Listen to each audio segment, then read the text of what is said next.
बच्चों, आज का हमारा विषय है र के विभिन्न रूप। र के रूपों को समझने से पहले हम ये जान लेते हैं कि आधा र, पूरा र, शिरोरेखा और खड़ी पाई किसे कहते हैं। जैसा कि आप जानते हैं, हिंदी की वर्णमाला का प्रत्येक व्यंजन जब अ स्वर की सहायता से बोला जाता है तो उसका उच्चारण समय थोड़ा ज़्यादा होता है, और जब अ स्वर के बिना कोई व्यंजन बोला जाता है तो उसका उच्चारण समय थोड़ा कम होता है। जैसे जब हम र का उच्चारण अ स्वर की सहायता से करते हैं तो इसका उच्चारण र होता है, और जब हम इसका उच्चारण अ स्वर की सहायता के बिना करते हैं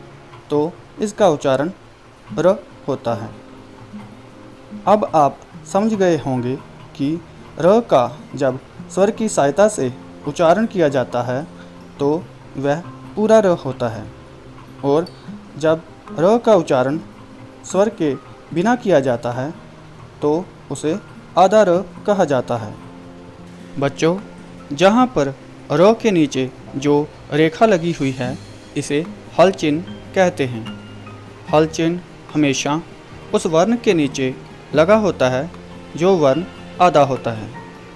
अब हम शिरोरेखा और खड़ी पाई की बात करते हैं। किसी भी वर्ण के ऊपर की रेखा को शिरोरेखा और सीधी रेखा को खड़ी पाई कहते हैं। र हमें 4 रूपों में दिखाई देता है। ये र का मूल रूप है। इस रूप में र किसी वर्ण के नीचे एक तिरछी रेखा के रूप में दिखाई देता है। इस रूप में भी र किसी वर्ण के नीचे इंग्लिश के उल्टे वी के रूप में दिखाई देता है। इस अंतिम रूप में र किसी वर्ण की शिरोरेखा के ऊपर दिखाई देता है। इन तीनों ही रूप में र पूरा है और इस अंतिम रूप में र आधा है। अब आपके मन में विचार आ रहा होगा कि यदि इन दोनों ही रूपों में र पूरा है तो फिर हमें इनके रूपों की ज़रूरत क्यों पड़ी। अब हम आगे इस बारे में विचार करते हैं। यदि र के बाद कोई स्वर केवल री को छोड़कर आता है तो र पूरा लिखा जाएगा। जैसे राम शब्द में र के बाद आ स्वर आया है।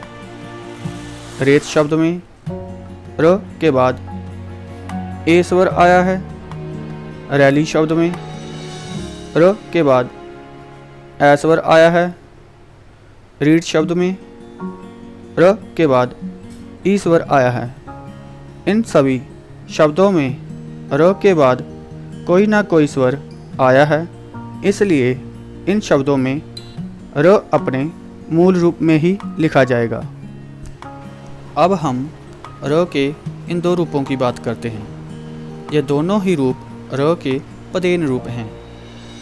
पहले हम तिरछी रेखा वाले र की बात करते हैं। यदि र से पहले वाला वर्ण आधा हो लेकिन र खुद पूरा हो तो र का रूप बदल जाएगा।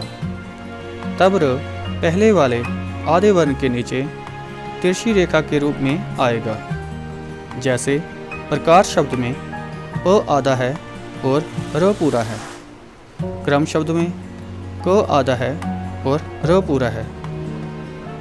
किंतु यदि पहले वाला आधा वर्ण नीचे से गोलाई वाला है, जैसे ट, ठ, ड, ढ, श, इनके नीचे पहले से ही हल चिन्ह लगा हुआ है, जब हम तिरछी रेखा वाला र लगाते हैं तो इसका आकार कुछ इंग्लिश के उल्टे वी की तरह नज़र आता है, जैसे ड्रम और ट्रक शब्द में नज़र आ रहा है।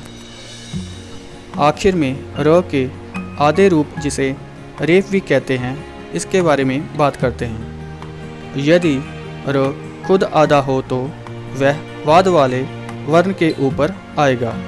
जैसे कर्म शब्द में र आधा है और म पूरा। लिखते समय म की शिरोरेखा के ऊपर र को लिखा जाएगा।